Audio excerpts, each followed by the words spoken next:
বন্ধুরা চলে আসছিলাম মিজানের ভাতের হোটেলে।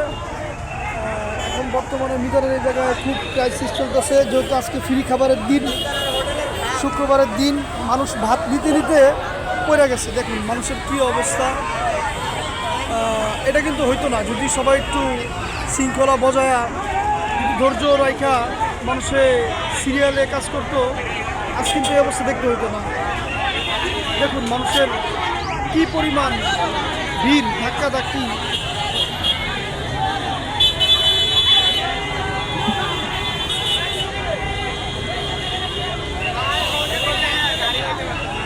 আজকে মিজান ফ্রি খাবারের সুযোগ রাখছে, যেহেতু শুক্রবার, সেজন্য মানুষ হুমনি খেয়ে বসছে।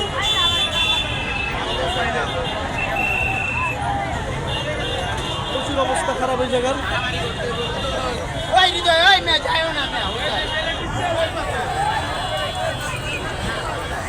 চলে আসলাম মিজান ভাতের হোটেলে। ধন্যবাদ সবাইকে। আসসালামু আলাইকুম।